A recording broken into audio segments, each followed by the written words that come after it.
credit and something. Should I can repeat the motion. No, I read the notes. I'll repeat it for the public. A motion to adjourn to executive session to review the medical, financial, credit, or employment history of a particular person or corporation or matters leading to the appointment, employment, promotion, demotion, discipline, suspension, dismissal, or removal of a particular person or corporation.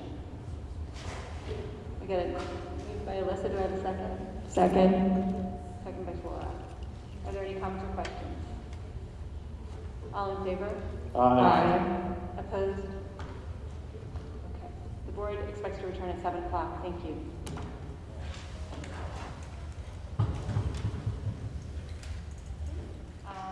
This is limited to an hour, and we ask everyone to keep their comments to 4 minutes or less.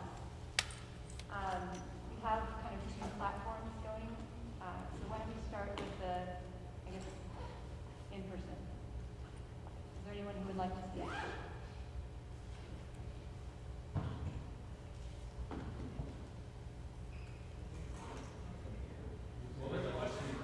I'm sorry, can you guys hear me? Is there anyone who would like to speak? We're going to do our public comment section now. Come on up.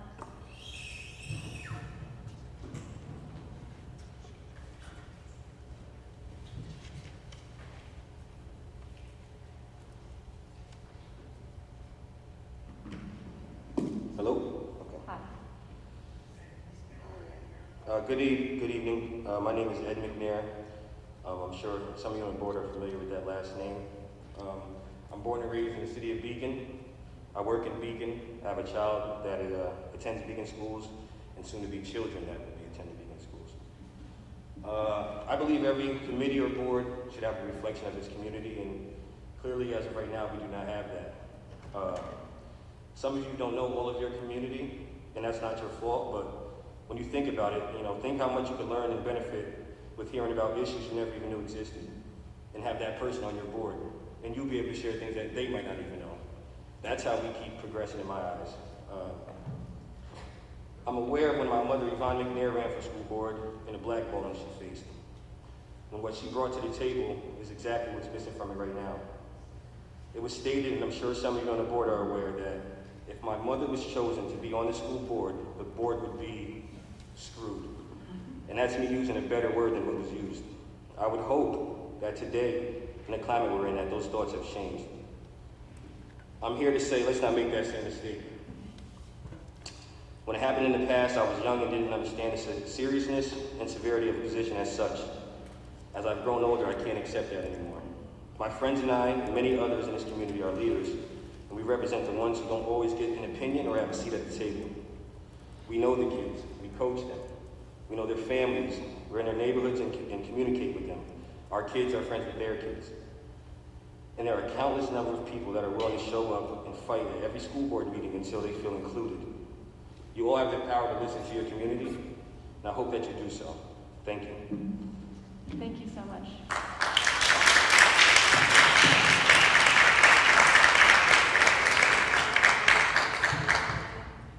Sorry?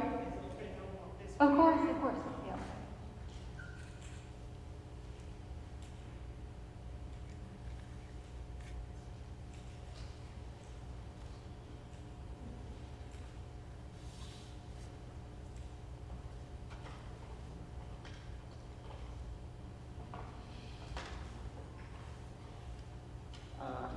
My name is Yvonne McNair. I'm the young man's mother.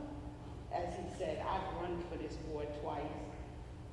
Back in the 80s, I came in to take a spot which I wasn't given because of the fact that I would not agree with the board. My answer to that was, I'm okay with agreeing to disagree. So I haven't been able to, and I've lost by little votes, and we even had a member on this board that hardly ever showed up to a meeting, which I was told when you miss so many meetings, somebody else comes in, which that next person would have been me. But neither here or there, it didn't happen. The issues that I'm having is that everybody that I'm looking at this table right now do not represent me or or any of these young ladies and men back here. It is time for us to start making a change. If we don't make a change, you're going to have problems, because they're not going to sit down and just say, okay, this is it. There's something better. I've also been told about something called an ABS. Some members on here is part of that. Not everyone knows about it, because I didn't know about it until tonight. These are little underhanded things that we don't need to be doing. We're a small community, and we need to represent our community, and we need to make sure that our community know what's going on in this district. Because not only your kids, my kids graduated from here, but my grandchildren are going to go here. There's going to be other people's grandchildren that are going to go here. We need to represent the people of this community, not only on this board, but in the schools. We need teachers that our children can look at and see that there's somebody that looks like them and understands what's going on in their life. I can talk to you till I'm blue in the face, and you'll never understand what I've gone through as a black woman or a black mother. You'll never understand it. You'll say you understand it because that's just to pacify me. I don't need to be pacified because I know the reality of the game. And the other thing is, I understand we have 2 seats available. I don't understand why we have 2 young people running and how they don't get on the board. Because none of y'all can relate to them, not unless you've been out there with them to understand what these young people are going through. And then we have 2 that's a husband and wife. I find that a conflict of interest. So I think that needs to be taken care of and changed. And as I said, my name is Yvonne McNair. You want to talk to me? I'm always available. Thank you.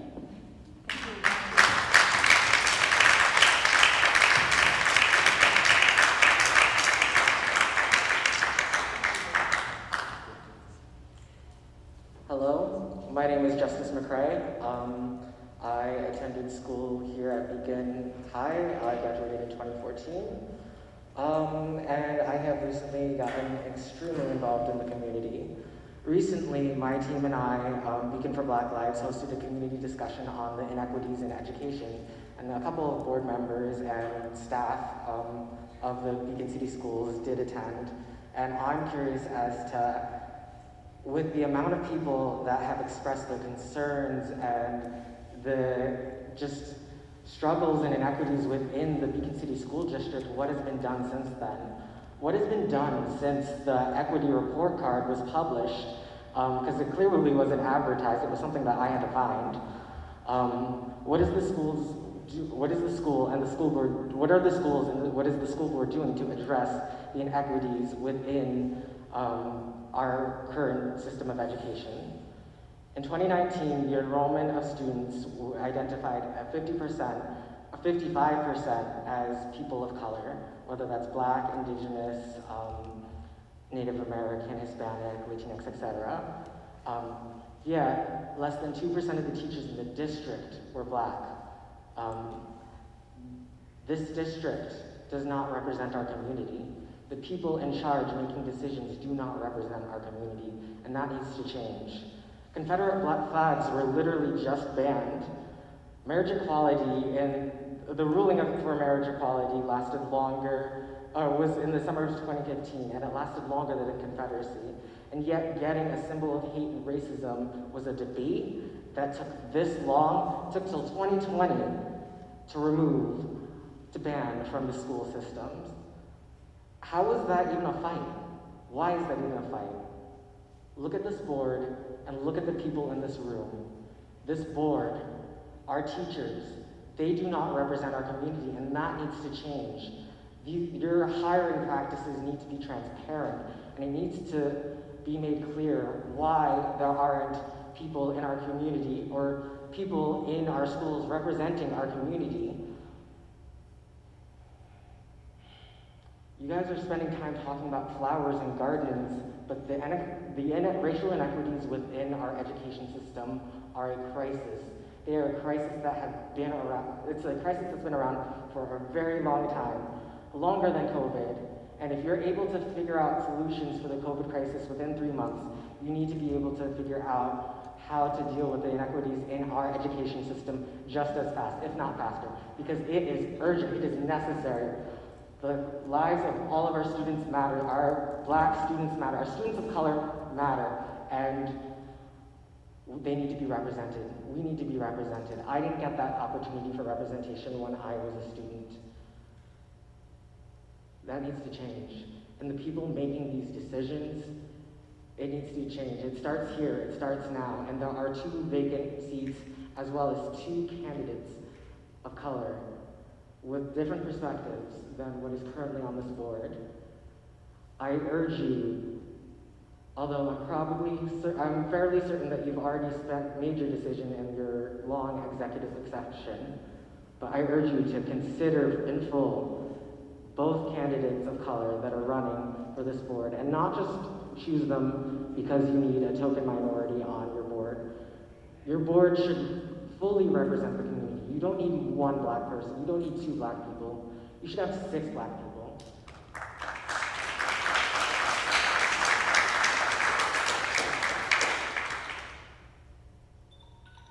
Thank you for your time. Please consider. Thank you.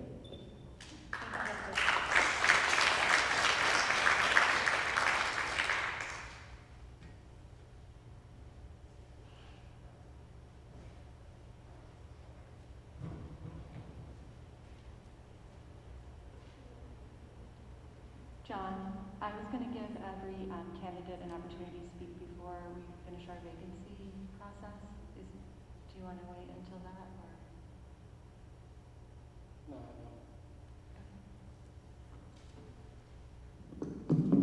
I know I only had 4 minutes, so I'm going to try to be quick. But before I speak, I just wanted to thank each and every one of you for giving me the opportunity to even run for the seat on the board. And what I'm really going to talk about is what I want you to really pay attention to. After everybody just spoke in our community, for one, growing up, me and several others didn't even think I could be here.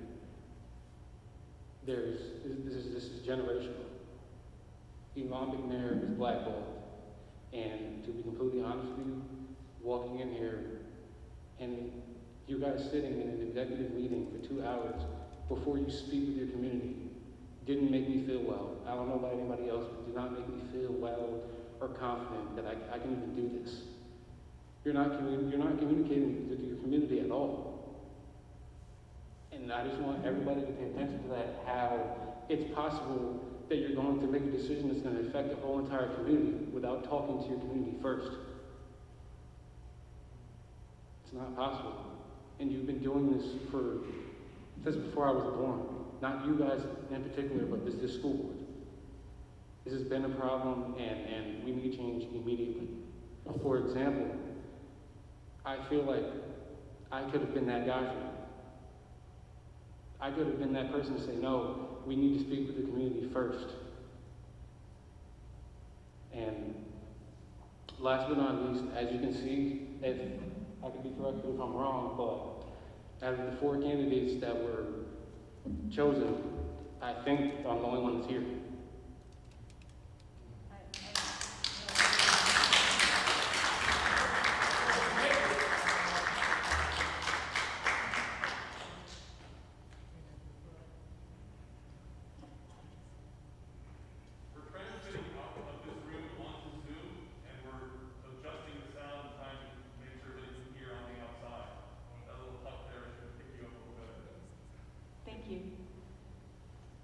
Hi, how you doing? I'm Matty Barchetto. I have 2 grade school children at JV Forrestal. I am also someone who moved here 7 years ago. I'm part of that influx of younger families from outside of Beacon.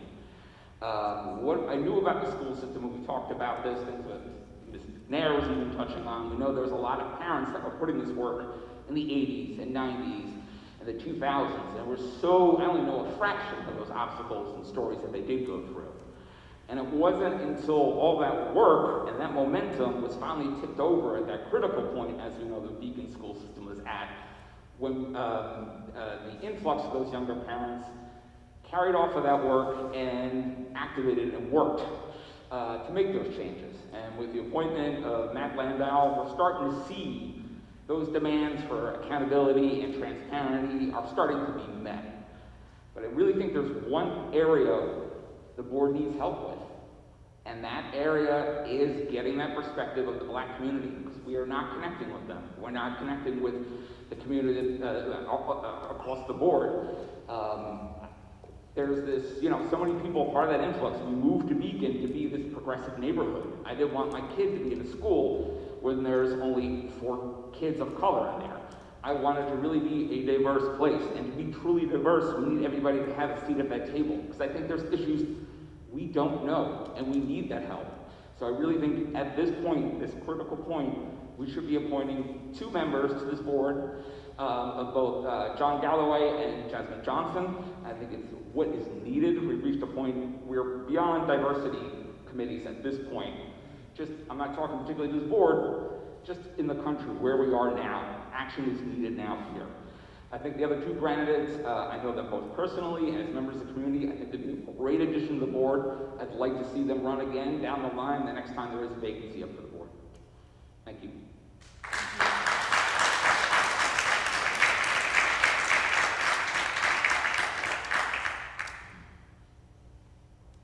Is there anyone else in the auditorium that would like to speak?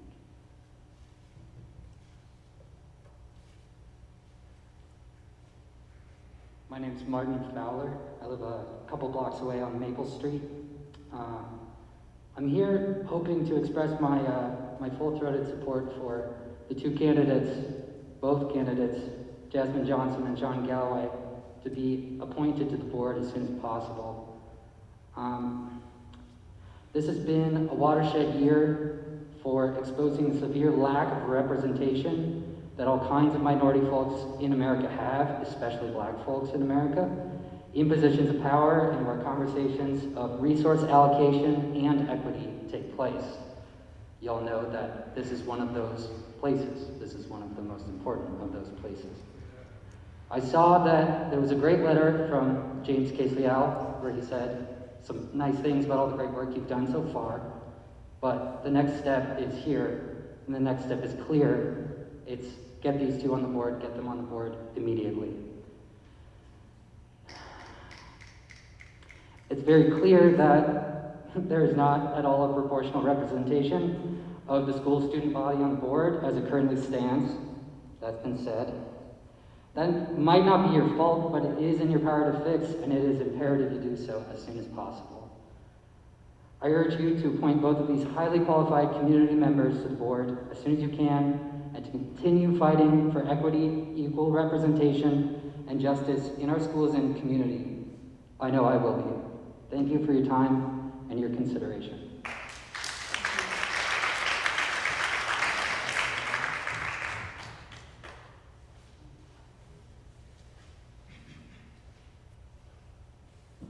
Hello, my name is Cedric Barksdale. I graduated in 2015 from Beacon High School. I went to Rondell Middle School. I was born in Beacon. My stomping ground is Forest Heights.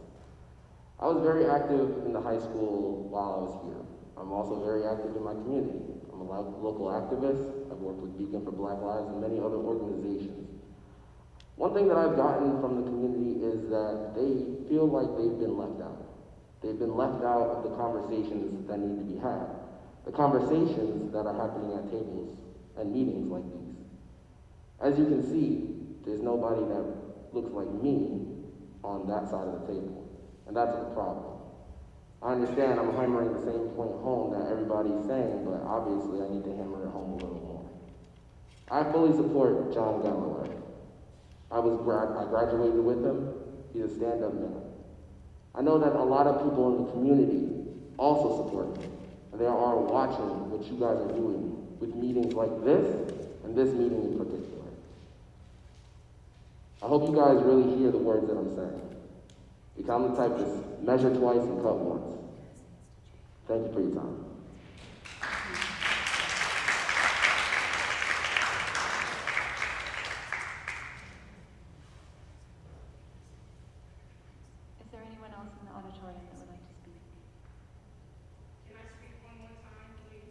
Actually, we have people from Zoom, I think, that would like to speak, so if you don't mind giving them time.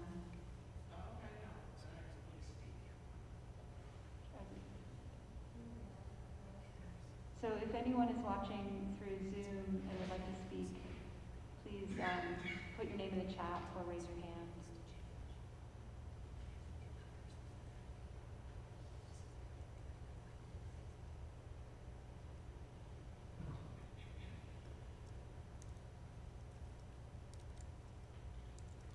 Sounds like are they having trouble hearing us on Zoom? Sorry.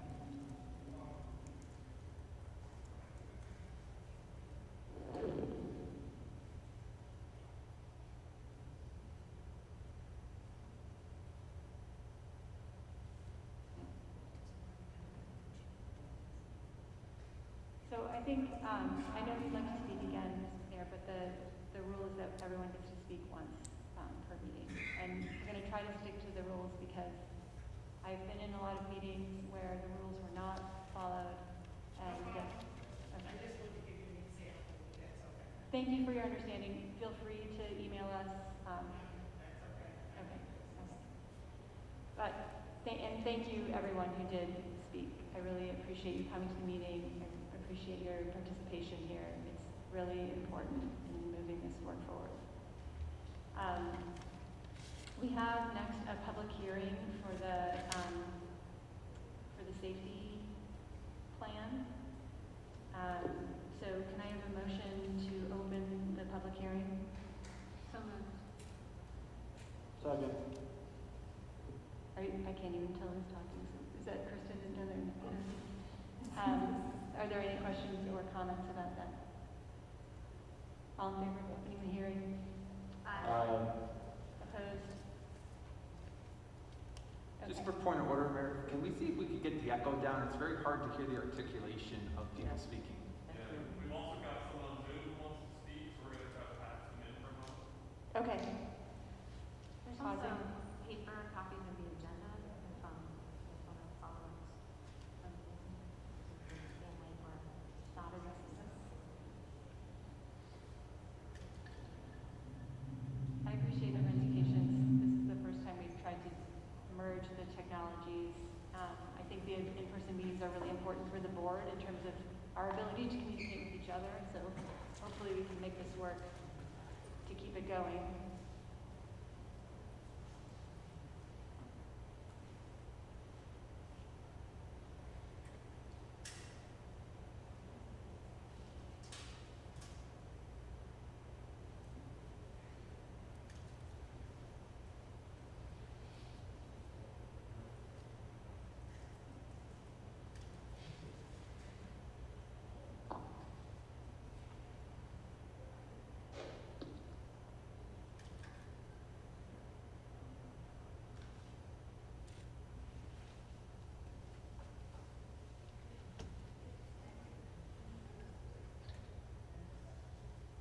Mr. Halleck, who we're trying to patch in.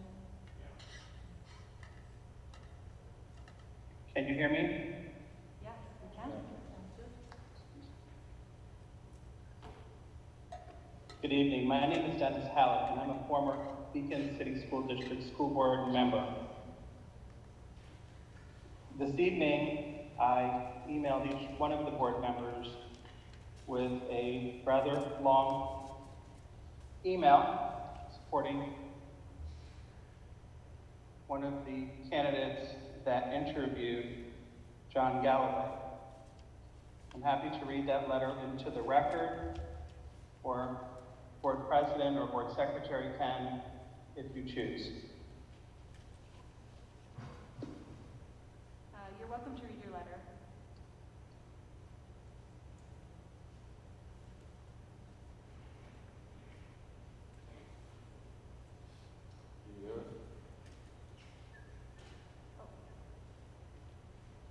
My name is Dennis Halleck, and I'm a former Beacon City School District School Board member. I was and still am the youngest member ever elected to the school board seat, a school board that doesn't have a student member. I ran while I was still a student at Beacon High and started my term just days after my high school graduation. I'm a very proud product of the Beacon City School District and continue to support my city from Delaware, where I live for the last 14 years with my wife Nancy, who's also a proud product of the Beacon City School District, and our 3 sons. I served at a time where there was some tension within the school district and the community, but we were able to get through it. I think mainly because the community members felt like we as board members were listening, because we were. There was representation from different cultural backgrounds, socioeconomic backgrounds, educational backgrounds, and it worked. We listened, we truly heard what the students community, staff had to say. As you know, the job you all hold is thankless in many ways. It can also be very rewarding if you allow it to. There shouldn't be an agenda for anyone wanting to serve other than making things better from the way you found it. I've been watching your school board meetings, reading the material you have on the website, and for the most part, I'm happy from what I see, hear, and read from the district that helped me become who I am today. When I first logged on to a Zoom board meeting where the candidates were interviewing, I was shocked that the board didn't represent the community as a whole. While I do not know any of you personally, based on the research I could find, I feel I can say this with certainty. Listen to your community, please. I listened carefully to the interviews of the 4 members vying for the open seats. While I believe these should have been done in a private manner, much like interviewing an administrator, I was happy to be able to watch them in the manner in which they were done. I want to fully and without reservation support John Galloway Jr. While I do not know him personally, I did reach out to him recently to ask him what he truly stood for and what his goals for the district and community are, and having sat where each of you now sit, I firmly believe in what he's trying to accomplish. John has a lot of heart, passion, and truly cares about the community.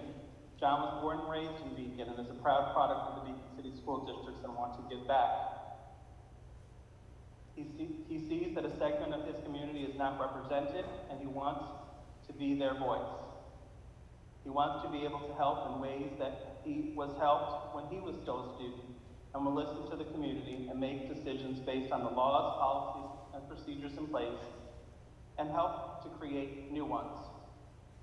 John is co-founder of Label Foundation and is appointee to the Human Relations Commission in Beacon. If that doesn't prove that the determination to help John has the determination to help his community, I'm not sure what does. There aren't too many other 23-year-olds doing what he's doing who still want to do more.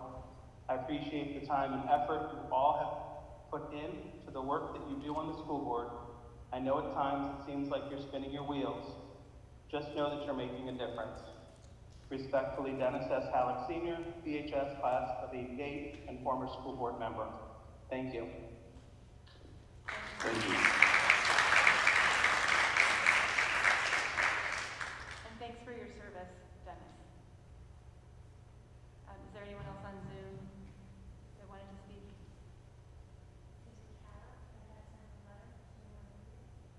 If she wants to speak and read her letter, she's welcome to.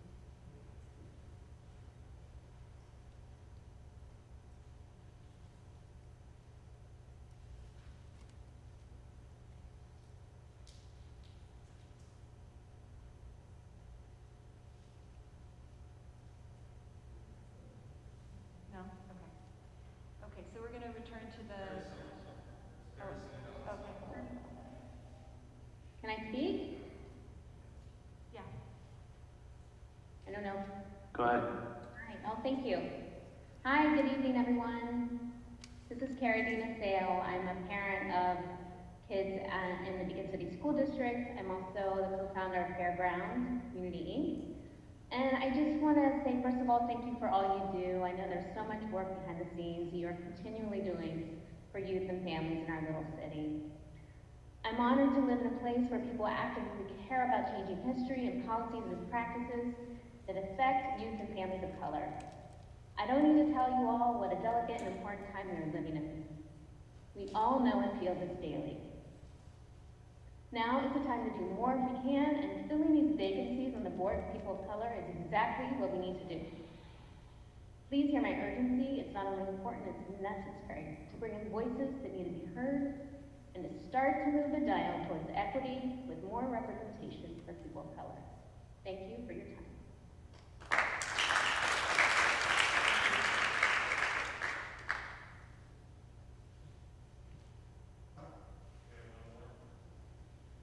Okay.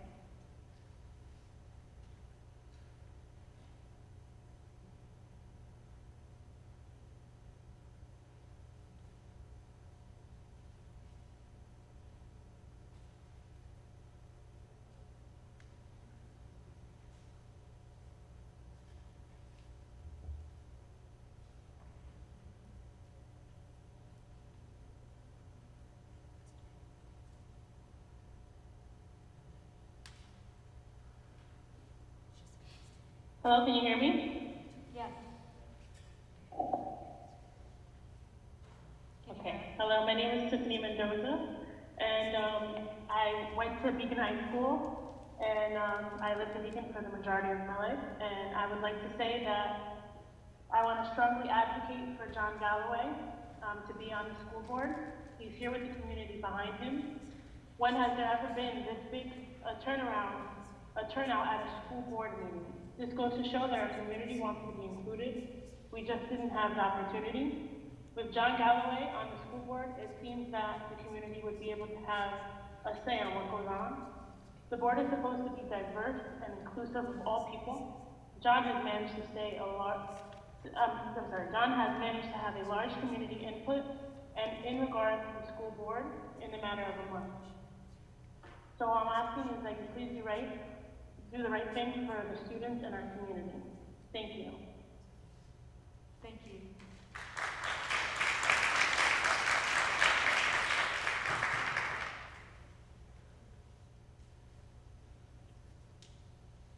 Is that it from Zoom?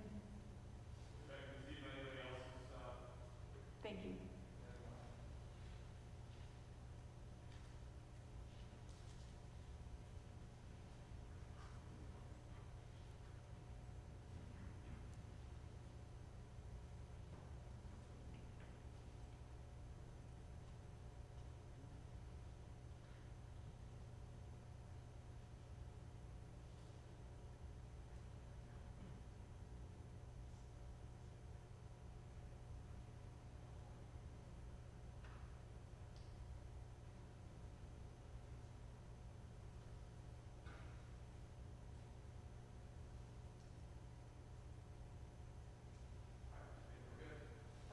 Thanks, everyone, for your comments. So going back to the public hearing on the safety plan for 2021 school year, are there any members of the public that would like to comment on it? For board members, I did ask Matt if there were any big changes to it, and there are not.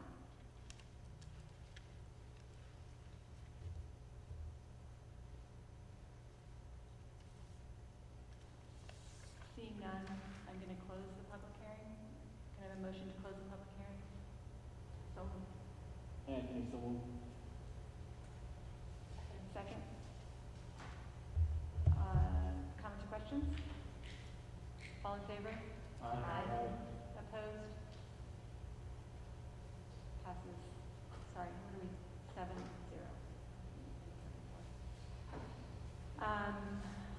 Reviewing the agenda, there are no corrections to make note of. Are there any student or school presentations?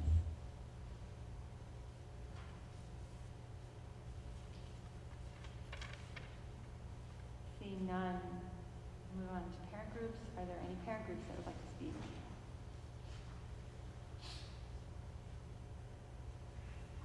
Matt, you want to give your superintendent's report? Sure.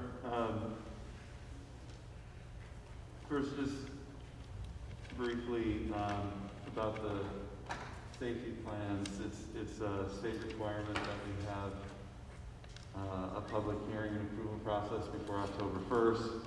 So it's something that we do every year, and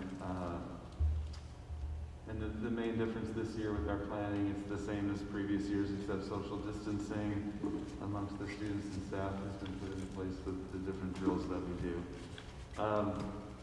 So I just want to quickly explain that. I want to thank everyone for being here tonight and speaking to the board and myself.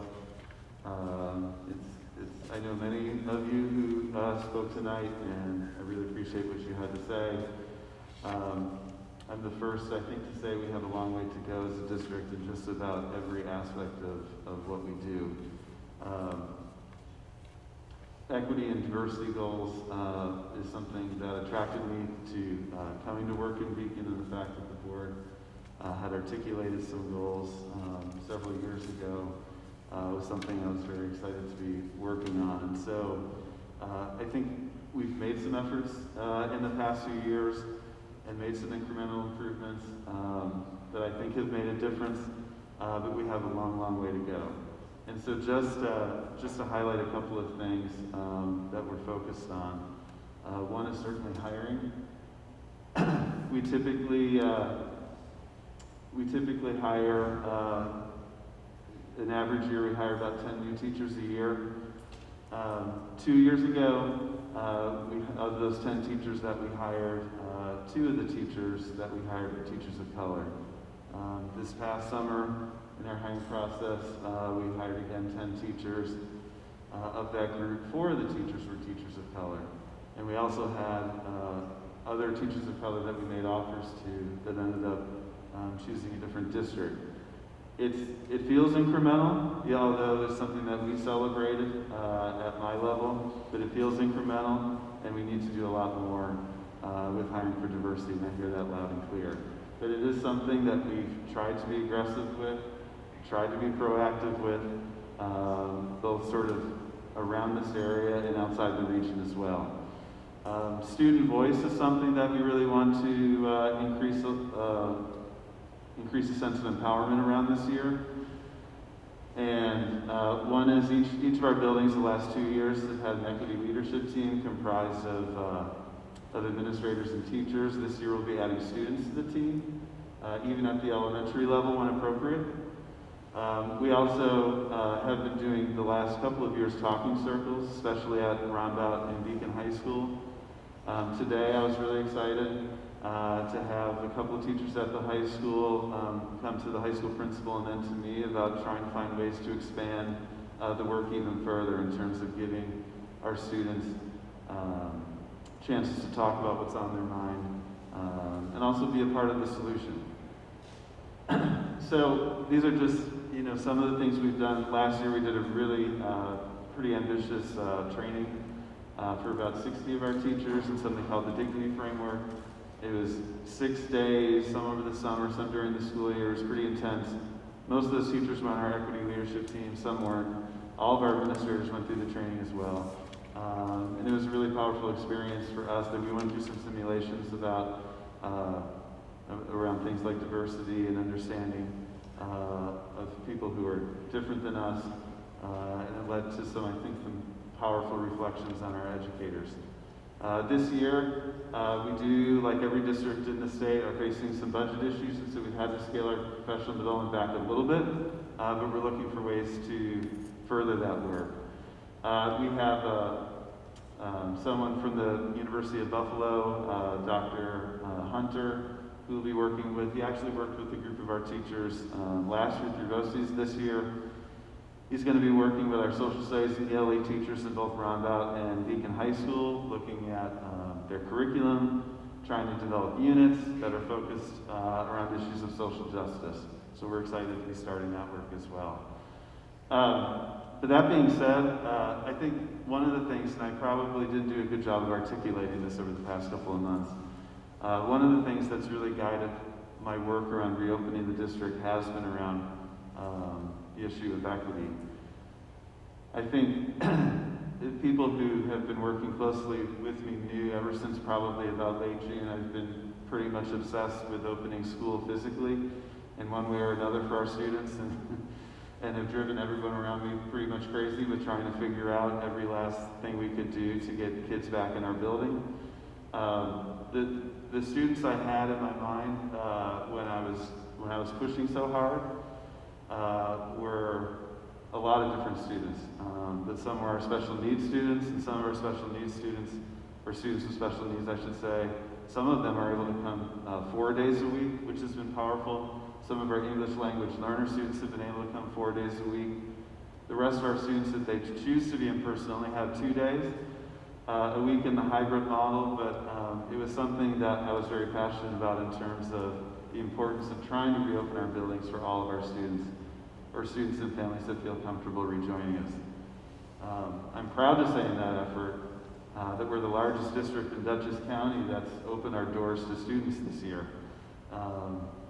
And several of the districts that are either our size or larger than us are still weeks away from bringing students in. That's a tribute to our administrators, our teachers, bus drivers, food service workers, our technology team. I know I'm going to leave somebody out, but a lot of people came together to make that happen. And I think in my mind at least, probably my main motivation was a sense of equity. But that all being said, we need to do more. We need to listen more.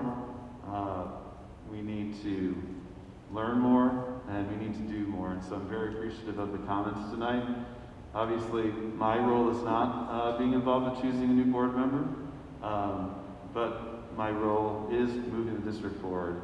And so I just want to say thank you to all the people that spoke tonight, that spoke not only to the board, but to the work of the district.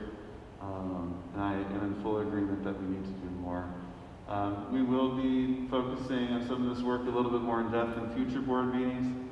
We also have a district diversity committee, and we're trying to work with our board member liaison on setting up the dates, but we'll put those dates out hopefully by tomorrow so you know when we'll be having those, and we'll probably be doing those over Zoom. And the last thing I just want to say is I want to say a huge thank you to all the folks that have been running around the theater, maybe pulling off this meeting. It's our first in-person meeting since March.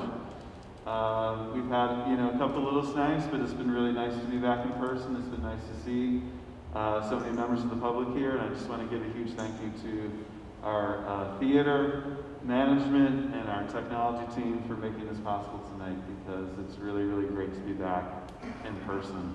So thank you. Thank you, Meredith. Thanks, Matt. Moving on to the committee reports and board comments. Anthony White, can you start? So the curriculum committee met last week. It was a Wednesday at 2:30. There were 36 teachers that participated. They outlined a timeline. We set up a goal that we would have a curriculum map for all subjects, K-12, by the end of the year. I think it's ambitious, but I think it's a great goal. We outlined the work of Dr. Javon Hunter, which is going to be assessing our curriculum in social studies, correct, Eric? In social studies, and making sure that we have a cultural relevant pedagogy, and making sure that we're really looking at that piece. It goes another way to look at how we're addressing inequality and making sure that the text is relevant to all students. Our next curriculum meeting it's always the third Wednesday of the month, so I believe it's October 21st at 2:30. Is it going to be in person or Zoom? We'll be through Zoom again. The teachers seemed really excited to be back, having students in the classroom. They all expressed that, I think, at one point or another. They gave a 30-second update of how the beginning of the school year went, and they were really excited to see people the kids in person. They were also commending the students on how well they've been doing with the new guidelines and how they're adhering to the new norms, and I hate that term, new norms, but how they're adhering to wearing masks and social distancing and so forth. So it was a really productive meeting, and I'm looking forward to the continued work going on. Board comments? I have none. besides the curriculum update, no personal board comments. Thank you. Anthony? All right. So the diversity committee, we're starting to put a calendar together, just like Dr. Landau had mentioned. We'll put them up tomorrow. We're going back and forth in terms of schedule to see what works for the people involved, and then we'll open it to the public for everybody to participate in. I also want to thank everyone who came tonight and gave comments, and those that are not giving comments, just showing their position based on their presence as well. I think that's also important. I know there's some confusion. I'm not sure. Somebody was pointing out to me that I guess people think I'm white. That's kind of a little humorous though, but yo soy medio hispano. So I know people that do know me know I'm not white. So the reason why I point that out is that the discussion about race is sometimes very sensitive. I don't know if folks are aware, but we're in the middle of Hispanic Heritage Month, which is not really a month. It's from September 15th to October 15th, right? So not sure why whatever. Some person in some office or something decided this is the best way to do it for Hispanics and Latinos. So we talk about race. There's 2 years ago, there was a piece by John Leguizamo, who's a comedian, talked about the Latin history for morons. It's on Netflix. You talk about some of the anger that I carry for not being, for being taken advantage of, not having the privilege. I say I have a low-grade anger still to this day on that issue. And I agree that, the work here on diversity is still not done yet. It is going slow. It takes a lot of patience to kind of watch it grow. I by all means will say it's not done yet. And I would welcome all your voices to push the needle forward on that. All right. That's all I have to say.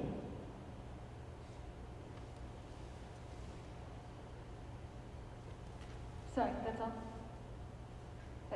I couldn't hear if you were... He's finished. Oh, thank you, Anthony. Kristen? Matt, for facilities, do we have a plan for when we're going to meet? No, but we, I'm sorry, I forget the committee we tried to link it up with, public relations. Is that the committee we tried to link up with? But Kristen, I'll email you some possibilities. Okay.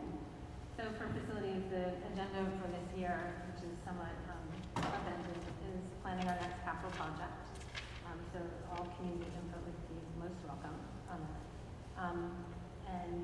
Just to speak about this night and this moment we're in, it's actually really exciting to me that Yvonne McNair is here, because she might not realize that she is one of the reasons why Advocates for Beacon Schools was started.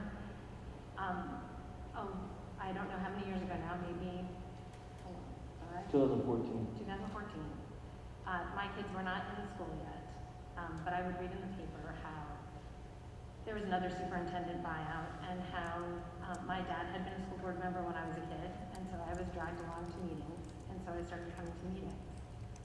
And I knew something wasn't working the way it was supposed to work. And so I got together with a group of people. We started doing research. Sorry, okay. I'm nervous. We got together with a group of people and started doing research. And one of the things in a district that is serving a diverse community, but also a community that receives a lot of state aid, which means that there has to be community and family members in that district that are at the threshold of poverty. But the idea that there had been $400,000 paid in superintendent buyouts is $400,000 that didn't go to kids. And as we started doing that work, one of the things that I saw was this email about a black board member, a black candidate running for a board who's a Ron McNair. And that if she on the board, they would be, screwed. And so that definitely galvanized a lot of us. And in the beginning, there were some attempts to reach out to other more diverse members of the community and try to build, we met with a pastor, we met with some parents, and I think what I realized was how effectively boxed out the community of color in Beacon had become, because while, there was no reason why they should trust anybody that looked like me, because people that looked like me had failed over and over again and pushed them out the door. So a lot of the work that I have done for several years has been dedicated to building up, along with all these other people, systems and structures so that it functions, so that when the time comes and people want to join, that it will be there. To that point, I have run twice for school board with no opposition. No one's run against me, not because I'm the most popular person in the world. I think anyone who's up here, no one's run against us. It's because they're either, some people say, you guys get to do that, or other people just don't know that this is something they can participate in. And so my fear, actually, in looking at this audience tonight, and it's definitely a fear I came in here with, was that I will do something to break your faith in that system. And I don't want to do that. I want the fact that I'm seeing an audience that represents this community is very exciting. I also believe that what's gotten us this far is following process. And so I feel like I hope you stay to the end of the meeting. I hope we can talk to each other. And I hope that, one of our sayings when we did Advocates for Beacon Schools was, trust is lost in buckets and gained back in drums. And so I feel like my fear is that that bucket empties, and I don't want it to. I want to not have no one to run against in the future. If somebody wants to run and they feel like they represent this community better, I don't, this is a lot of work, so I don't want to necessarily keep doing it forever, but I feel like we are one community, and talking to each other, engaging with each other, and listening to each other is really the only way we're going to move through this. And like I said, I hope everyone stays for the meeting, and I hope we're able to talk to each other.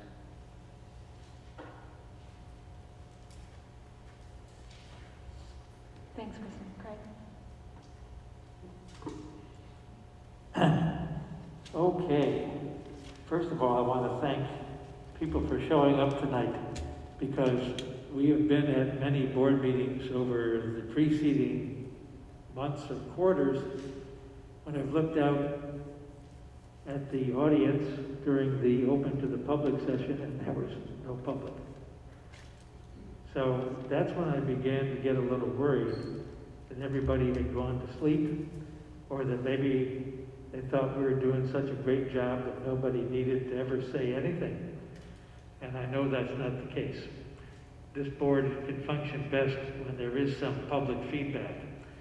So there are days when we've had people come before the board and speak. It's either for a parent group or just for their own account, or a school group.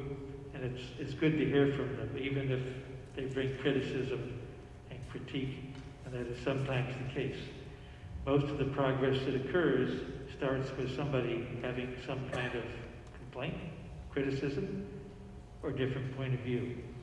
So we've seen that playing forth lately.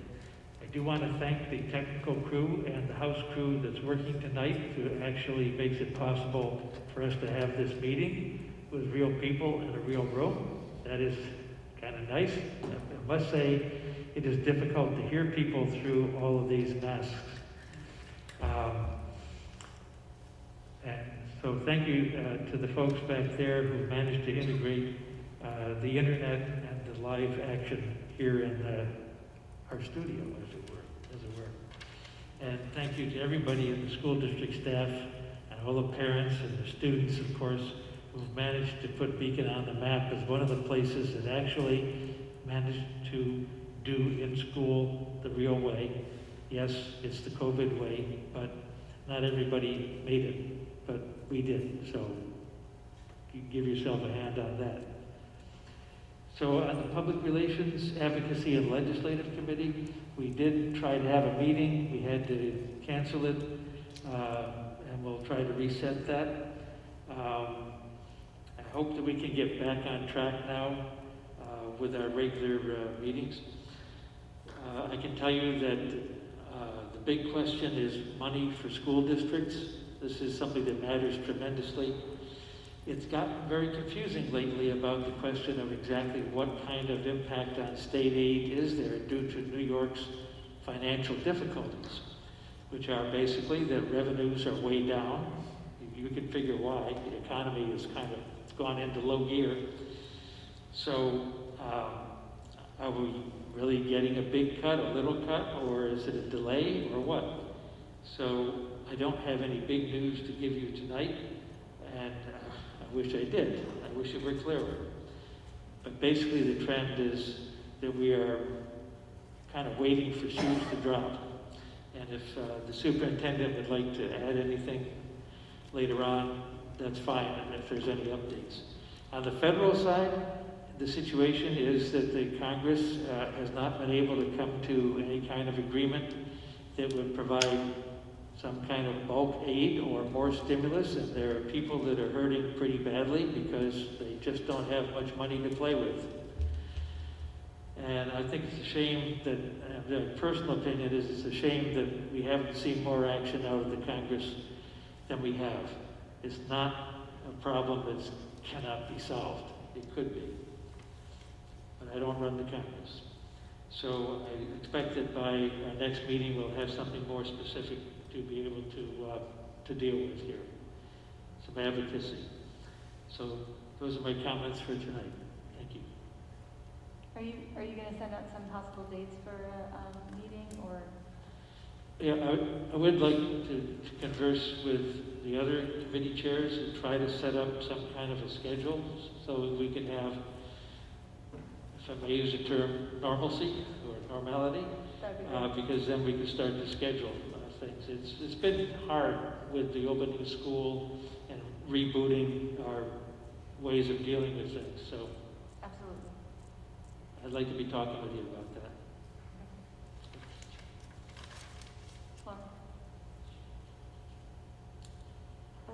So my glasses keep fogging, so I apologize if this reading is terrible. I wanted to start with the Wellness Committee announcement. We are going to meet this week, tomorrow, in fact, at 3:30. It's an online meeting. So the Zoom link is going to be, it's been sent around to everybody who's already on the email list for that committee, but we'll also share it on Facebook and on the website to make sure people can find it. So I'm sorry. Also, during this first meeting, we really want to start talking about the ways that the buildings are dealing with the physical and mental health needs of students. Obviously with COVID, people are coming in with a range of challenges.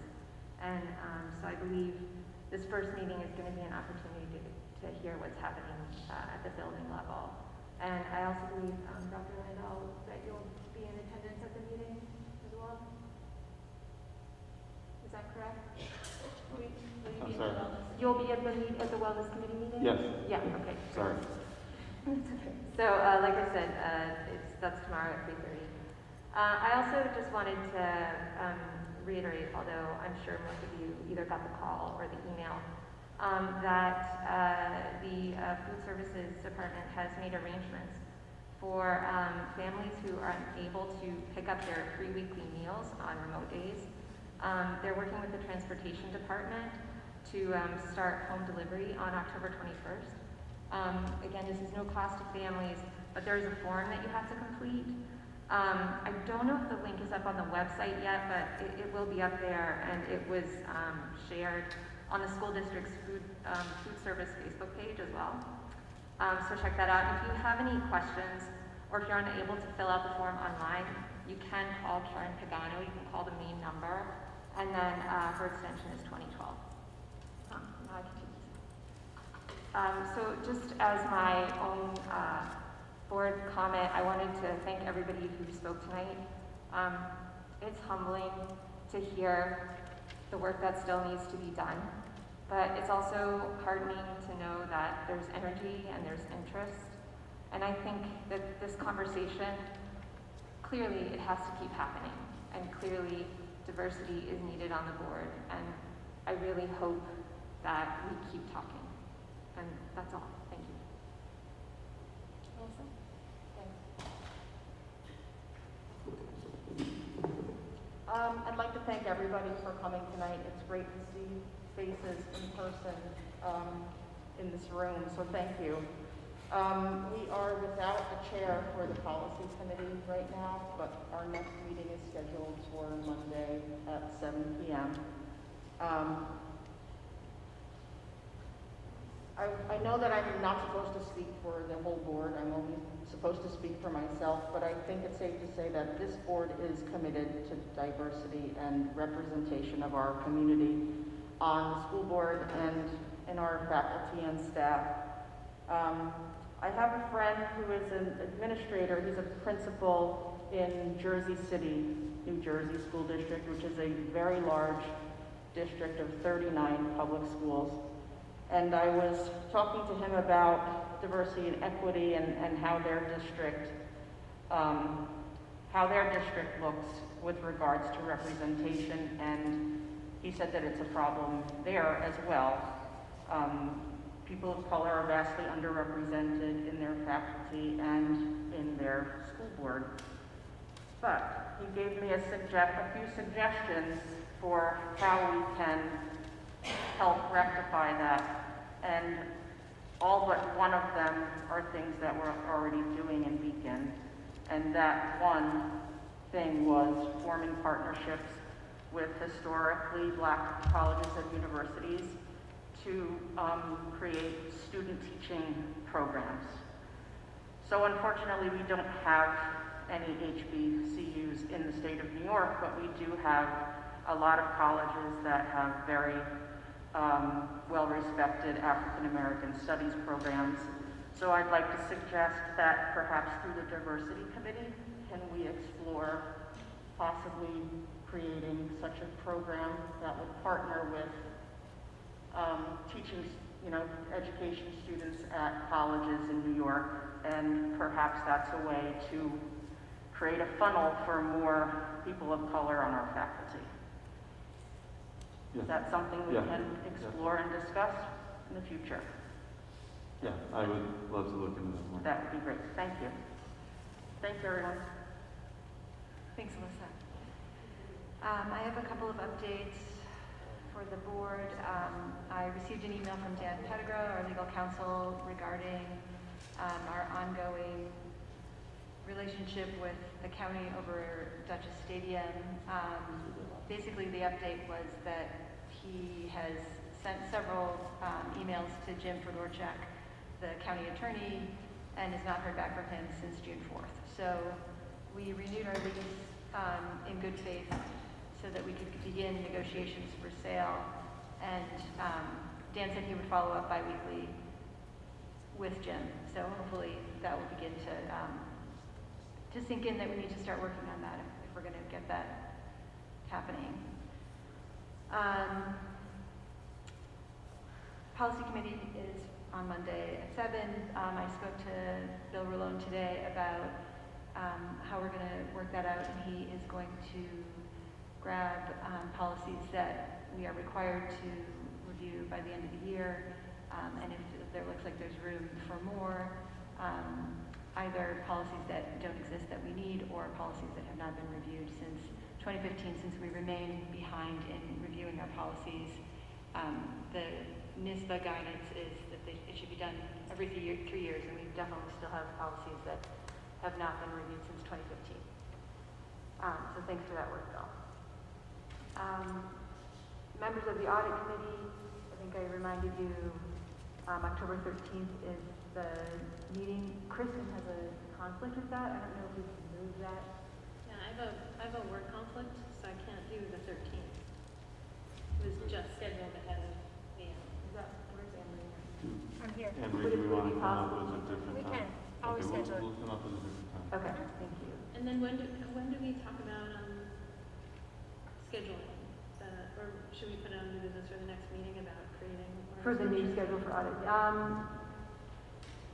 Yeah, I think. Okay. What was the question?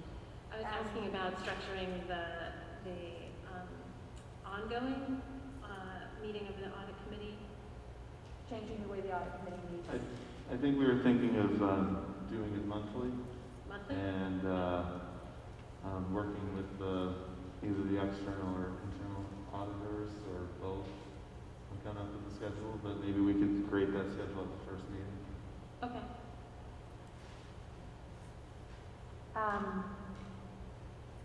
Matt, thank you for connecting equity to reopening. I think that was a really important piece that we weren't clear enough about during that process, and it does seem really important for some students to be in the building if we can get them there as much as possible. We all know that this may be temporary, but I'm glad it's happening now, and I think it is helping more vulnerable students. Also, I attended my board officer training on Friday, and I just wanted to let the board know that we are not special, that every board seems to have its challenges, and but the training was really great, and the woman who was running it talked a lot about how a superintendent's longevity is directly related to the board's. Meredith, I'm sorry, I'm having a really hard time here. It's like understanding it. You can't hear me? It's more like articulation through the mask, I think.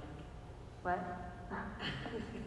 I'm rethinking the in-person board It's now. the articulation through the mask, I think. You could pull your microphone closer to you too, and that might help.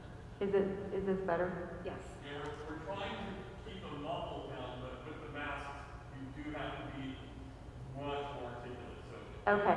all of you, we're working from that side, but we need you to be very firm. Absolutely, thank you. So that superintendent longevity is directly related to board stability. And one of the reasons I got on the board is because we had been through 10 superintendents in 10 years. And so I really recognize that whatever challenges we face as a board right now have real and very serious repercussions, and we need to think about the board as a board and not us necessarily as individuals, but how we can strengthen this board and how we can support the work that needs to be done here. I truly believe that diversifying the board is part of that. And whoever joins the board, I hope that new board member will join us in really hard conversations that require trust and respect. And I look forward to working with all of my current board members and future board members to work on that so that we can move forward as a board with this really important and impactful work. I've seen what this board has been able to do since I joined the board, and I think that there has been a lot of progress. It makes me feel like we're going in the right direction. It feels like the very, very, very early stages of not even a marathon, of one of these like crazy 100-mile runs or something. And the public participation is part of that, so it's great to see people here, and thank you for your words. They are not landing on deaf ears at all. One other thing I just wanted to say about enticing people to run for board is that there are other things we need to do, we need to think about beyond this. One is getting the word out better. When I was calling around to try to spread the word about the applications being open, one woman I know said, hey, I could put something in my church bulletin. And I said, oh, that would be great. There wasn't time to do it for this, but I think that every January, especially this January, because the process may be different due to COVID, we need to collect organizations to send this information out to. It cannot be a secret that the election is coming. We need to really make sure to open it up. And the other thing that I think that the PR committee should consider is, for a resolution, is stipends for board members. Because people who are young don't necessarily have time to give. They need to be earning whatever they're doing. And I don't think the stipend would be big, but it might be a small incentive to do this really important work. That is all from me for my board comments. So, I think, oh no, actually there was one other thing. I just wanted to welcome Chastity, is it Beato or is it just? That's her. Is that it? Yeah. Who is here from Russell Sage College. She's in a very interesting time doing a study about governance. So we're all being watched, and some of us may be asked for an interview. I just wanted everybody to know that is happening. Okay, so 10.01, can I have a motion to accept the resignation from a Board of Education member? So moved. Anthony? Second. Kristen, second. Are there any comments or questions? Yeah, I vote to, my vote, I would vote to accept the resignation with regret. I'm sorry, I can't hear you, Anthony. He said he'd vote to accept the resignation with regret. Vote to accept the resignation?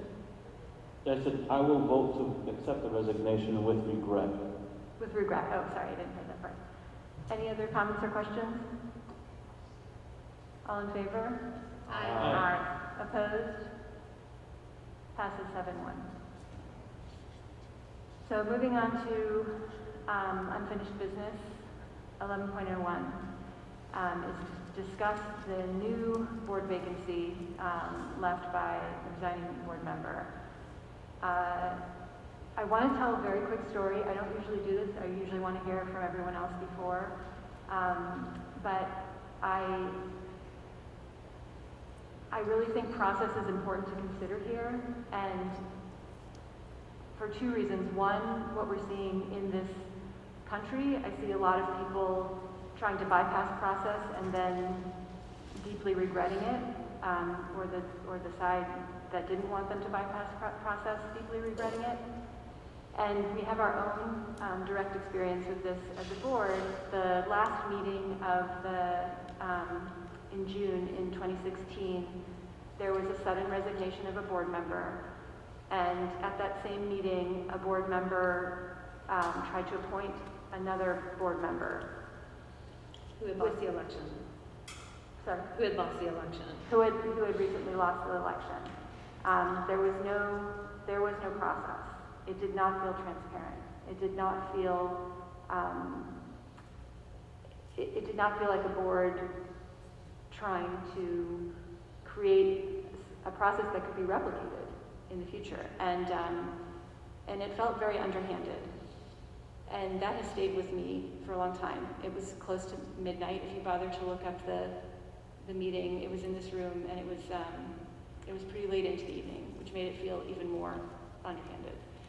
So I want to remind board members of that night because it really informs my position here. That said, we have a new vacancy on the board. Our choices remain the same as they did from our last vacancy, which is one, to leave the seat open until the next election, 2, to hold a special election. 3, to appoint a board member through a process. Or 4, to have the BOCES superintendent to appoint a new board member. So I want to give every board member a chance to weigh in on this. We started with Anthony last time. Anthony, would you like to speak about this? Sure. My position on vacancies hasn't changed since the first vacancy that we had. I think that we should take that opportunity and appoint a board member. The last time what I exactly said was I think we should appoint a board member, and we should appoint a board member that is Anthony, black. I'm just going to ask you to slow down a little bit. I'm having trouble understanding you. Oh. So I said that, the last time I said that we should appoint a board member, and we should appoint a member that I would support a board member that is black. My position still has not changed since then. Whatever process we follow to fill the second vacancy would be, I think, fruitful.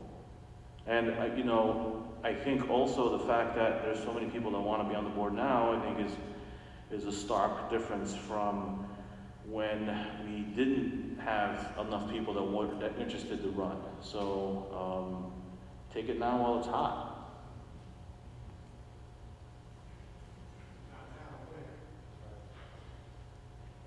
Kristen? I would support a process to appoint someone to that seat, for sure. And I think that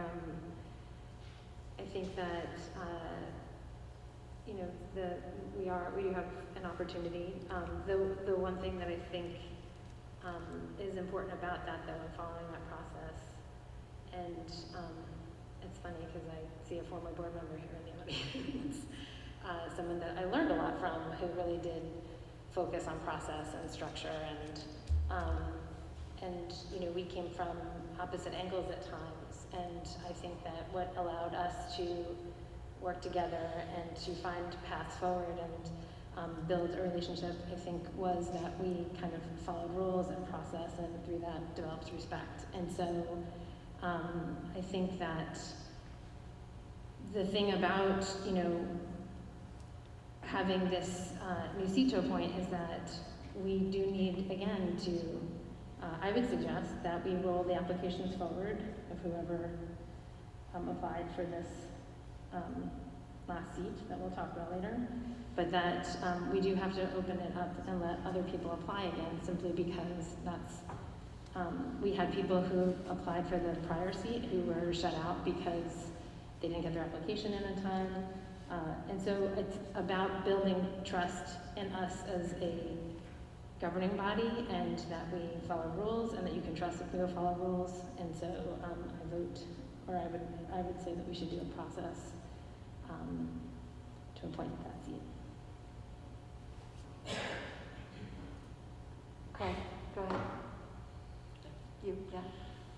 Yeah, I'd be very nervous about leaving the decision to the next election, since that's all the way up to May, and you don't get seated right at that minute either, so you're talking about well over half a year. And we do have COVID. We've been lucky in Beacon to not have a lot of deaths, but we are not immune, and we have had some. And we have had sicknesses so bad that people couldn't participate if they were on this board and they had that disease bad. They wouldn't be here. I'm amenable to a special election now that we have 2 vacancies, and I'm amenable to filling a vacancy tonight. So it's a tough decision, of course, and the good thing is we actually had people that stepped forward and offered to serve, and I'm sure you know it's not a paid position. So it's a volunteer job where you really have to care about the community. Thank you. Sometimes it's boring, sometimes it's not. I'm also in favor of going through the appointment process again. I think that when we did it, it was relatively quick. And, you know, we hammered out what we wanted the application to say and to look like, and so I think that going through that process again would be relatively quick and painless. And I do think it's a good time to capitalize on the interest that's been generated around it, so I'm definitely in favor of that. I'm having trouble understanding what my fellow board members are saying, so I apologize if I'm repeating anybody. No, I know I'm having trouble. But I also am in favor of restarting the process for the second seat. I think that the story that you relayed, Meredith, about, what year was it? 2016. 2016.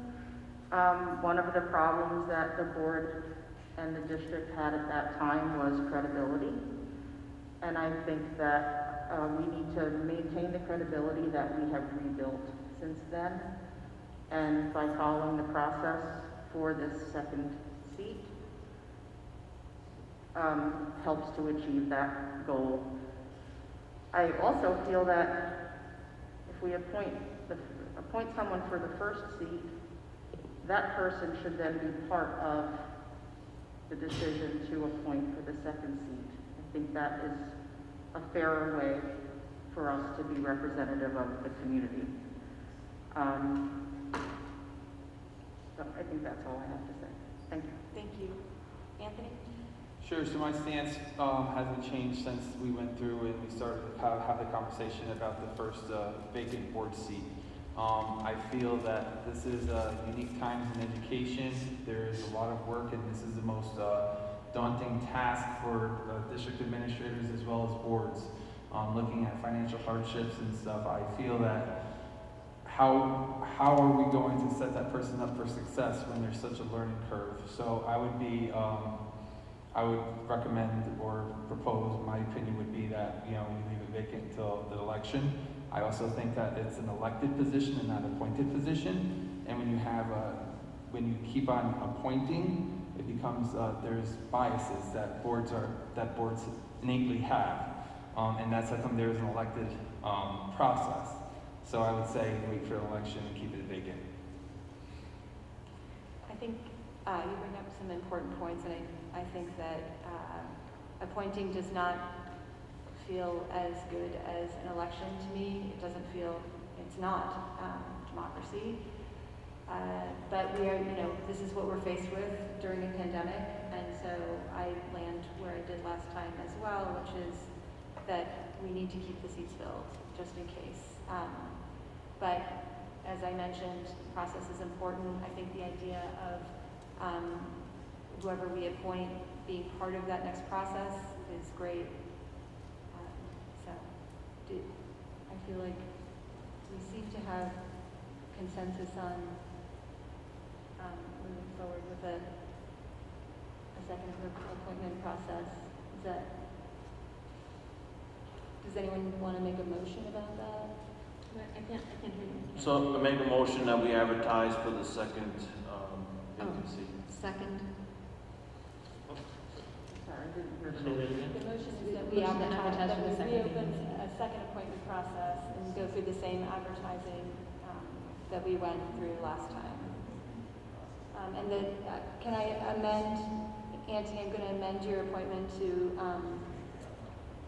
add that any applications that we've already received would be rolled over into the second appointment process. Yeah, I can amend my motion that anybody who's already applied for the first one stays within the running for the second one. If they so wish, I think. If they so wish. Are there any comments or questions about this motion? Could you restate the motion, please, so And it's so the clear? motion in play is to begin a second appointment process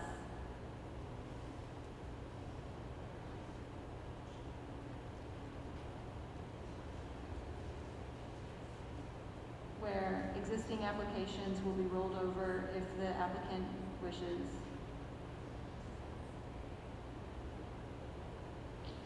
And this is in reference to the second vacancy, The recent one. right? The recent one. The recent one. Yeah. Second. with, you know, with the same details as the first process in terms of advertising, etc. Did everyone read the motion? Is everyone clear on the motion? Anthony, did you put on a motion? I'm so sorry. I can't hear. What? Sorry. I didn't hear what you said. I thought Anthony put out a motion that he amended, and then I seconded it. The amendment? Yeah, you asked me to amend my motion, and I accepted your amendment, and I guess the second has to accept the amendment, Right. So Craig, so we'll or vote on. otherwise it's a separate amendment, it has to get voted on, and then the first one gets voted on. Right. So I was restating the entire thing for Craig, but we can first vote on the amendment. Okay. Hey guys, I know this isn't the process, I'm breaking it up. If you vote, This isn't the time, to man. do this differently, you're going to show us that you didn't listen to us. Mary. You know what, this is not public comment time. I'm sorry. No, I'm sorry. It's not. It's time for us to do. I don't know if you can hear me. Is that better? Is that articulate and clear? No. You're not listening to us. So I understand that you get to make the process. You also change the process. No. You're talking about not making the appointment, so you're going to make us sit through this process again no matter who you pick. That's what we're listening to. That's what we're hearing. It doesn't matter if you pick John or Jasmine when you can appoint two people And that is today. our right as a board, but I can't. You can appoint two people today, and that's what we want. You can appoint two people today, and that's what we want. But that's right. Yelling does not get us what we want. And clearly, sitting there and speaking and showing up doesn't get us what we want either. You can speak to different people from different communities. You can pay different people from different communities. But you have people right here. You're gonna take Ollie, can you please respect the board? This No, is please not respect public- us. We are. Respect us. There was a public You're comment. disrespecting every single person that showed up here. Well, That's what you're about to do, and I'm trying to save you. They tried to save you by speaking up, and you're going to do the same thing. I'm thinking going to it's call a okay. recess of the board if you can't sit down. Call the recess. Okay, I'm calling a recess. Okay, thanks. Can I have a motion to recess? So moved.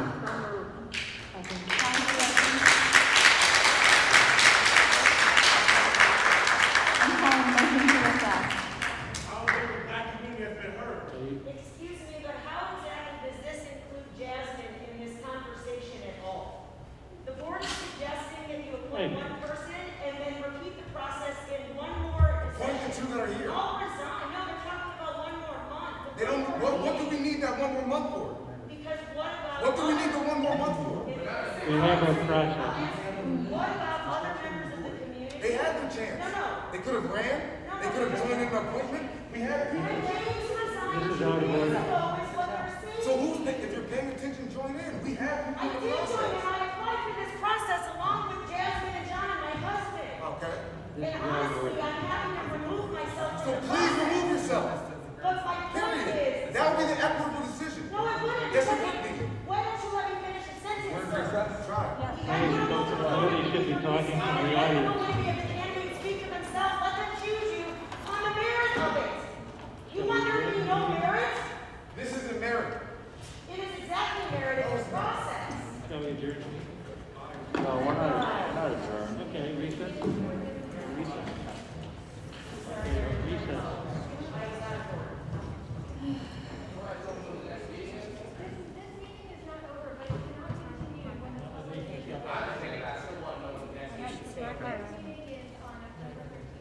The Monday after.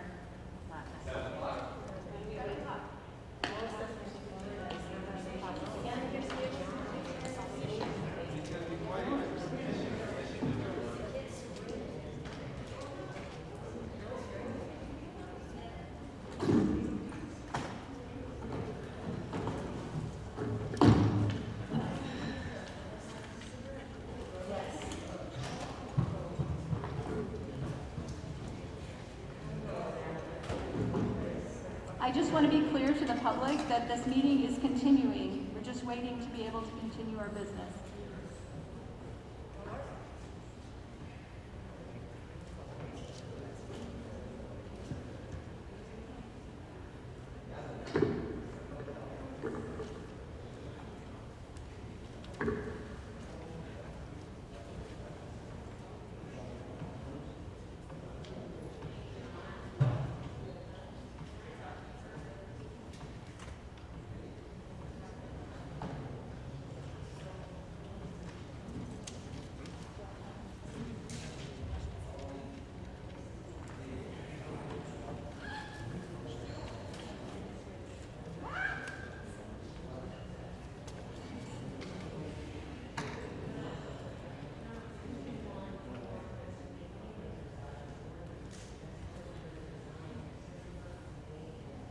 So can I have a motion to resume the meeting? So moved. Second. Comments and I questions? don't know. I think we should give it a few more minutes.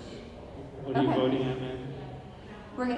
Anthony's asking that we wait a couple more minutes, which I think is probably a good idea to resume.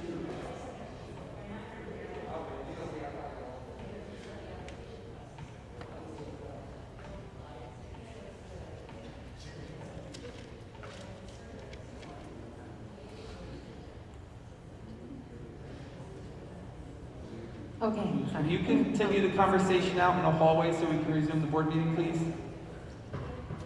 Barb? Barb? Yeah.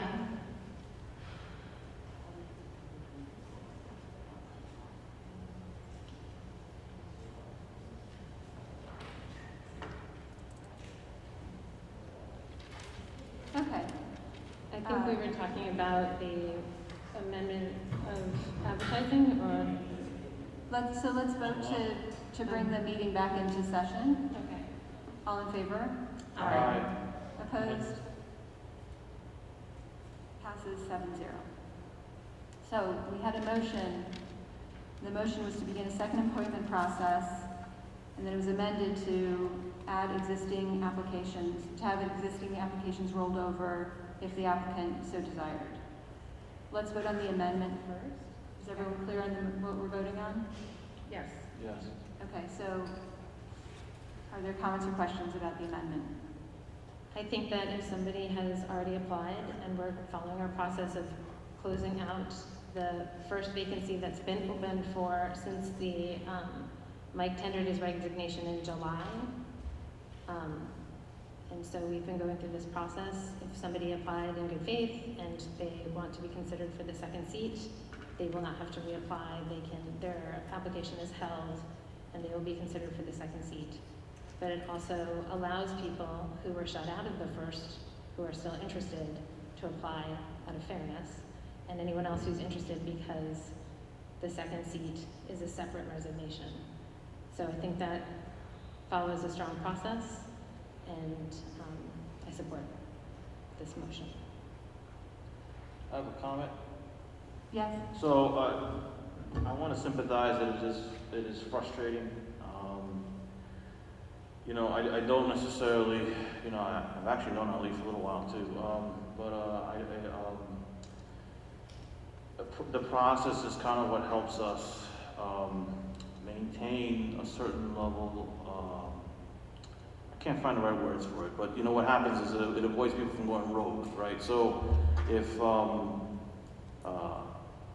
if we don't follow process, we're no better. And I don't want to do that.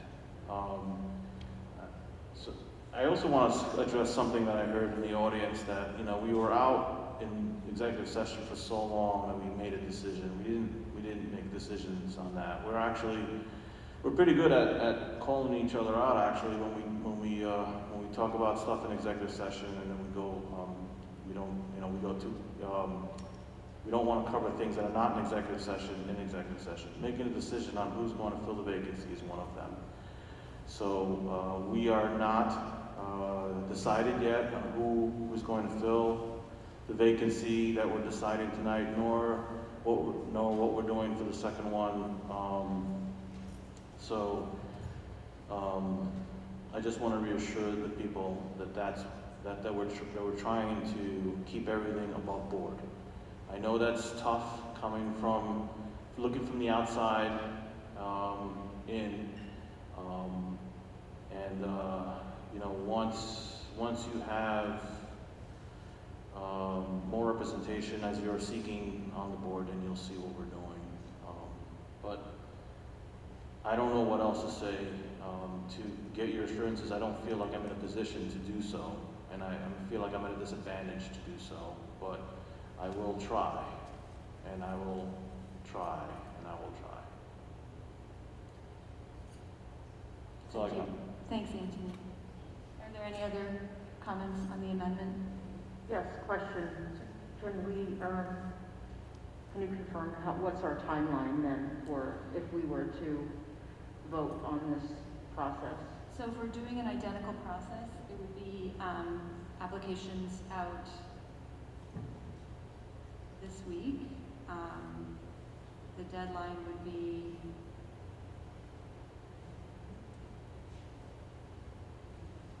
I think if we make the deadline for applications on October 9th, we would have time to read any applications for the October 13th meeting.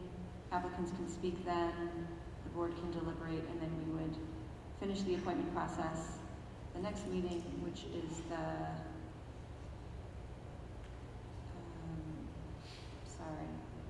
November 9th. Thank you. Is that right? No, 26th. October 26th. October 26th, yeah. Any other comments or questions about the amendment? All in favor? Aye. Opposed? Opposed. Passes 6-1. And now we're voting on the motion to begin a second appointment process, including the amendment of rolling over existing applications. Comments or questions? Or, yeah, because that's already a motion. Comments or questions? I'm sorry? Were we going to let the applicants have a chance? That for the next item, for the 11-2, yeah. All in favor? Aye. Opposed? I didn't hear the motion. This is the original motion that was open, to begin a second appointment process. Opposed. Okay. So passes 6-1. So that is how we will be dealing with the second vacancy. That vacancy would have ended June 30th. So whoever gets that appointment would have that appointment until the election, till the canvassing of the votes, which is the annual meeting, which is, I don't have it in front of me, but it's in May. And at that point, if that same person, well, actually, it doesn't even have to do with that same person anymore. That appointment is done at that point, and then there will be 4 seats open at the next election. The person, so that is the shortest term that's up. So whoever gets the least number of votes at that election will at that point be reappointed for the rest of that term, which is like 6 weeks. Does that make sense? I'll repeat this over and over because I think we should post it on our website because it's hard to take in. We're legally required to do this. it's needlessly complicated. But anyway, it goes until the annual meeting, which is in May when the election happens. So whoever is appointed has to run again if they want to keep the seat. Yes. The appointment is only until that election. The re-election process, actually, applications are open for that in January, and we'll make everyone aware of how that works. So, moving on to 11.02, completing the board vacancy. Before we get into discussion about it, I would like to offer each applicant an opportunity to speak one more time. I see that Jasmine is here. Are any of the other applicants still here?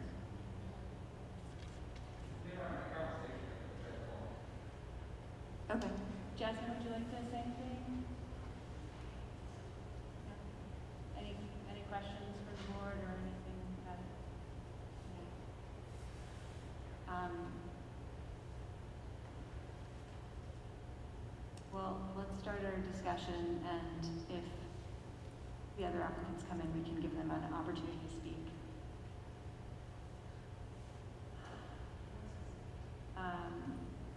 I'll start by saying this sucks. Yeah. Yes, Kelly. Travis. Oh, okay. Travis, can you hear us? Oh. Hi. His audio is not on.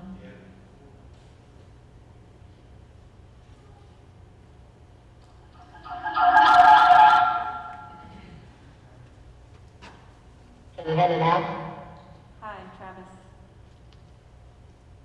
We can hear you. Can you hear me now? It's a little odd. It's a little metallic.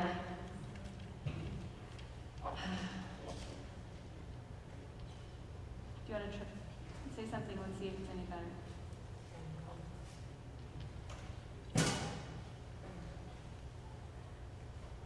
Can you hear me now? No, not clearly.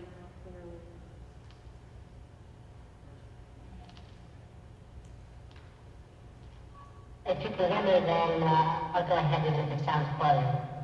I don't think Sorry, Travis. what I have to say is really going to change anybody's mind. I think I'm very happy to see the community turn out today.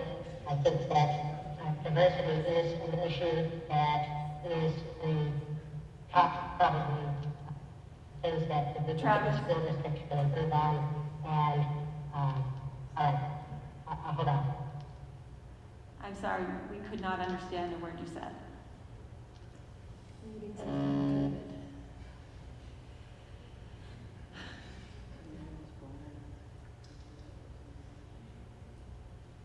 Let me know if I should continue. No better.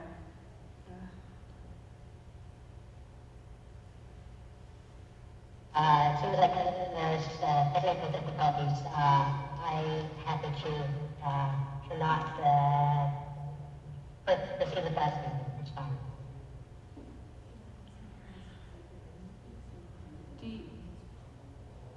Is there something you want to chat to us? Because we're really having You trouble. can put him on our mic or something if you want. Or do you want to call in or something? Yeah, if you want to call, I can put you on speaker.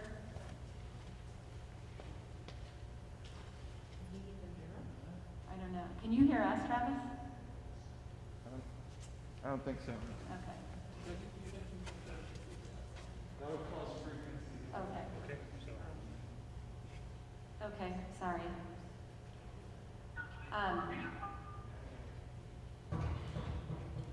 John, would you like to speak? I just have to use the bathroom. I'll come back. Barb, would you like to speak? Okay, so, as I was saying, this is, Please proceed without me. It's okay.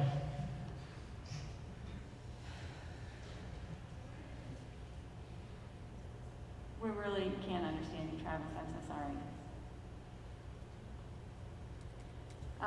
So, yeah, this is not a comfortable place to be in, choosing between candidates who were brave enough and willing to put themselves out there for this. It feels terrible to choose between them, and it also feels like it's going to be very divisive for the community, no matter what we choose. But we did vote to do this process, and so we will complete it. Are there any board members that want to speak about it in general, specifically? Yeah, I could speak about it in general. I think the board did what it had to do, and when they put the applications out, got 4 qualified candidates, which fulfills policy 2121. I think that now with 4 qualified candidates, we need to pick to what would benefit the board. And I think that's kind of towards what the question that I gave to all 4 candidates. And I'm satisfied with the answers that I got.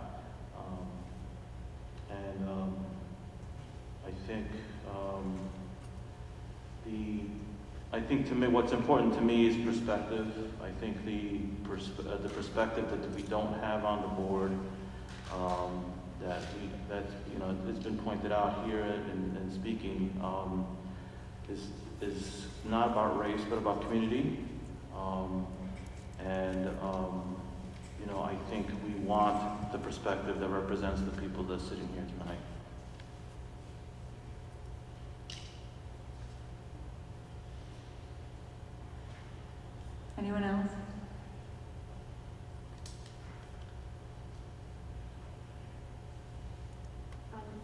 I'm curious if we, when we go through this process again, will we go through the question and answer process again?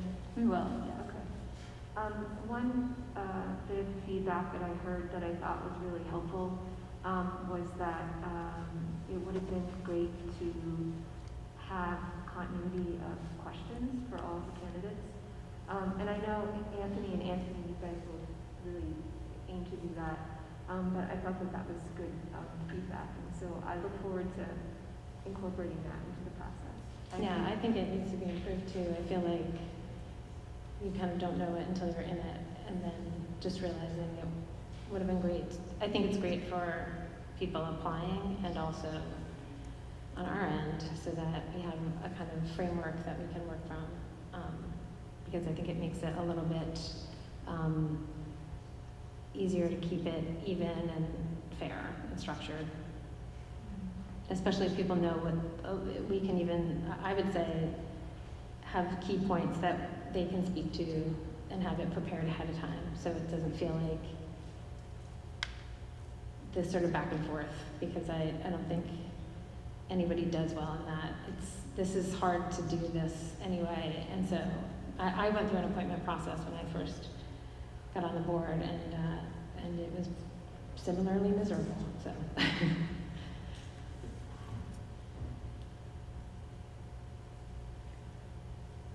So are there any nominations for the board vacancy? I'd like to nominate John Galloway Jr.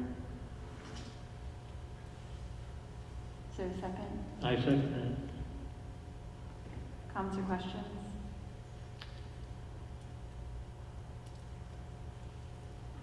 I'd like to nominate Jasmine. So we have to finish. Oh, sorry. Okay.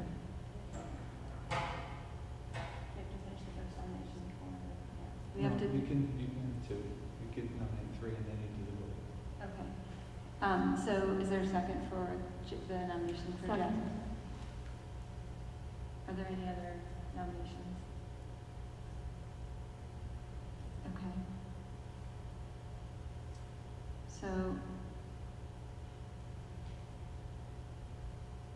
if you are in favor for the nomination of John Galloway, please say aye. Aye.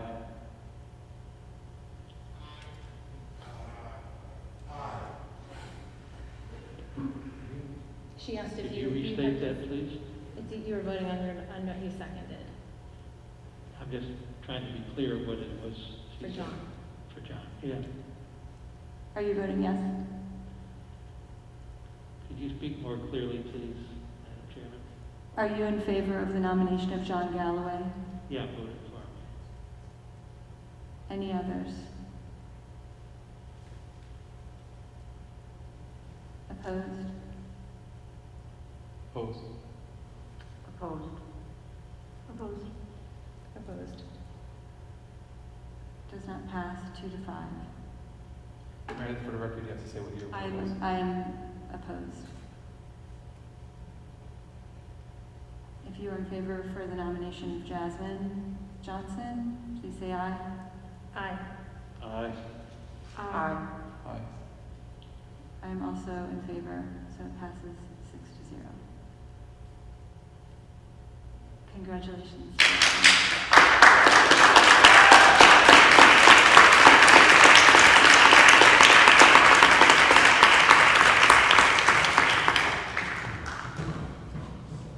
Careful what you wish for.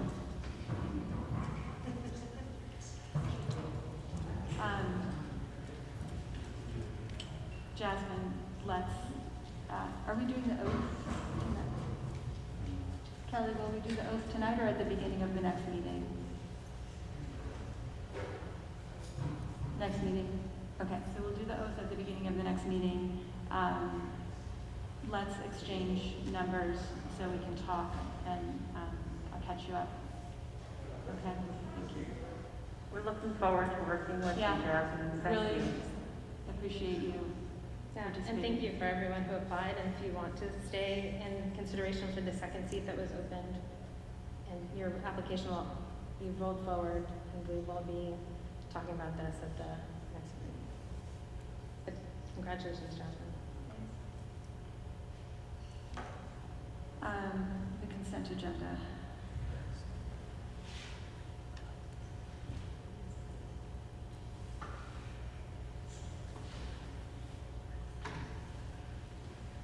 The consent agenda, the use of the consent agenda permits the Board of Education to make more effective use of its time by adopting a single motion to cover those relatively routine matters which are included.